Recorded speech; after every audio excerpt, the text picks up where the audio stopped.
Hello student, welcome to our YouTube channel commerce efficiency.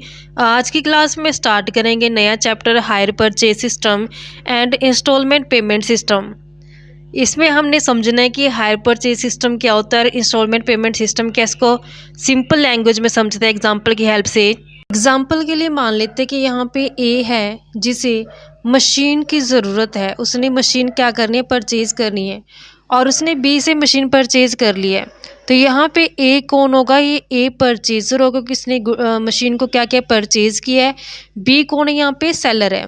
लेकिन condition ये है कि ए के पास है जो इनफ अमाउंट नहीं है फुल कॉस्ट की पे करने की। तो यहाँ पे ए क्या करता है कि जो परचेज प्राइस होता है मशीन का, उस परचेज प्राइस में से कुछ तो वो डाउन पेमेंट कर देता है, और जो बाकी बैलेंस रह जाता है वो बाकी बैलेंस के लिए क्या करता है, आपस में ये एग्रीमेंट करते हैं कि किस तरीके से इस बैलेंस को है जो वो इंस्टॉलमेंट्स के अंदर पे करें। तो यहाँ पे वो बैलेंस के लिए क्या करते हैं, इंस्टॉलमेंट सिस्टम है जो स्टार्ट कर लेता है जो परचेजर होता है। एग्जाम्पल के लिए मान लेते हैं कि जो मशीन परचेज की गई है वो मशीन की जो कॉस्ट है वो 10 लाख रुपए है।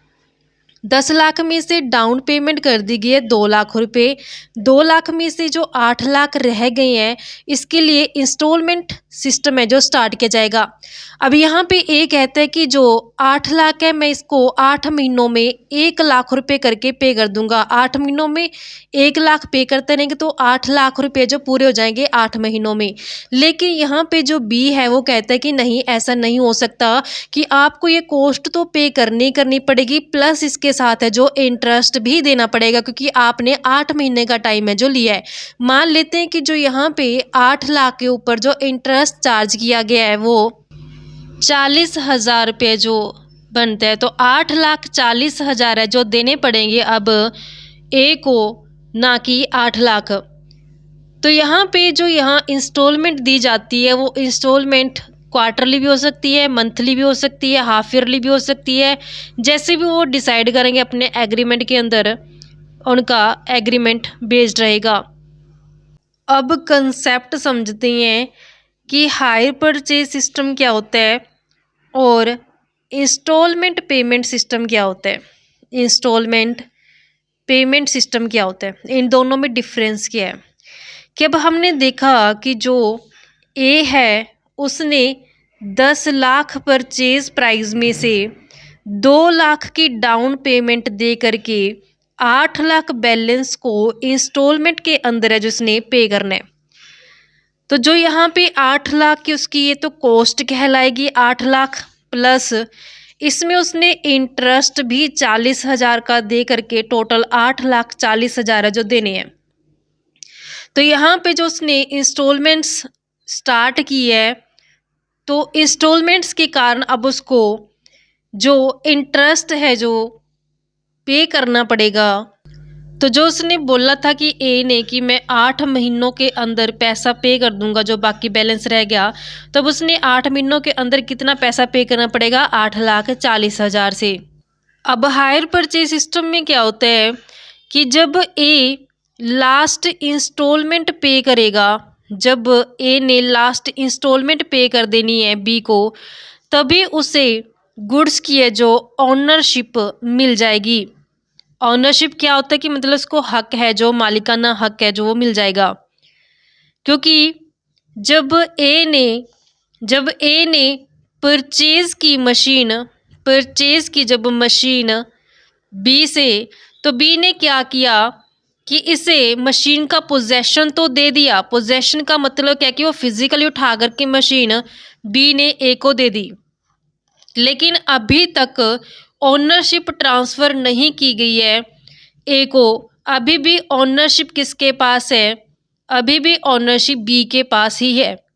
जब ए लास्ट इंस्टॉलमेंट पे कर देगा बी को, तब बी ओनरशिप भी ट्रांसफ़र कर देगा ए को।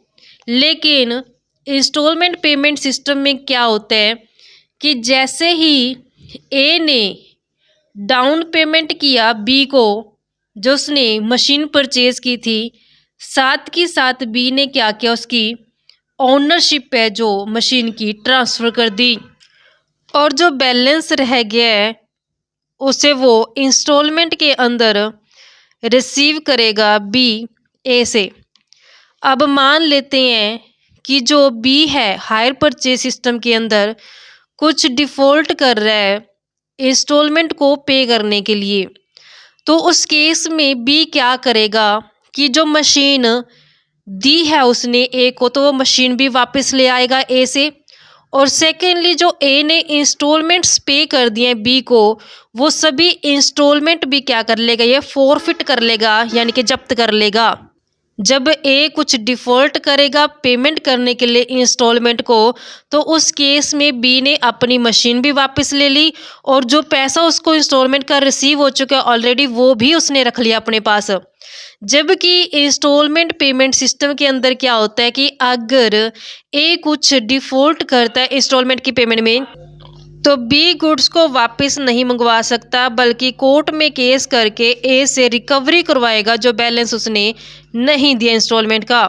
तो इस तरीके से दोनों में ये फ़र्क होता है। और सेकेंडली कि जब तक ए लास्ट इंस्टॉलमेंट नहीं पे कर देगा, तब तक जो इंस्टॉलमेंट होती है वो हायर चार्ज कहलाएगी।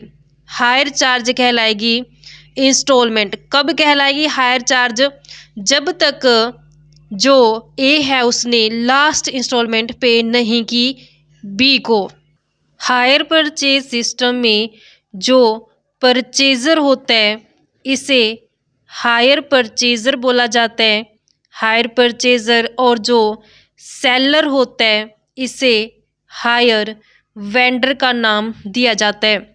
यानी कि जब हम हायर परचेज़ के अंदर समझेंगे कंसेप्ट, प्रैक्टिकल करेंगे, तो जो परचेज़र होगा उसे हायर परचेज़र बोला जाएगा, सेलर को हायर वेंडर बोला जाएगा। और जो इंस्टॉलमेंट्स होती हैं इन्हें हायर चार्ज बोला जाता है। हायर चार्ज तब बोलेंगे जब तक फाइनल इंस्टॉलमेंट है जो परचेज़र द्वारा यानी कि हायर परचेज़र द्वारा नहीं पे की जाती और जो ऑनरशिप है जो फाइनली नहीं मिल जाती परचेज़र को, तब तक जो इंस्टॉलमेंट्स होती हैं वो हायर चार्ज कहलाएंगी। तो इस तरीके से बच्चों हमारे पास एक कंसेप्ट था हायर परचेज़ का और इंस्टॉलमेंट पेमेंट सिस्टम का। आई होप कि आपको क्लियर हो गया। नेक्स्ट क्लास में इसके जो डिफरेंस बनती हैं वो कवर करेंगी। ऐसे ही रेगुलर क्लासेस के लिए आप मेरे यूट्यूब चैनल कॉमर्स ओशेंसी को सब्सक्राइब, लाइक और शेयर करें। बेल आइकन ज़रूर प्रेस करें ताकि जब भी मैं न्यू वीडियोस अपलोड करूं सबसे पहले नोटिफिकेशन आपके पास जाए, आप वीडियोस को देखें और आपकी स्टडी बूस्टअप हो।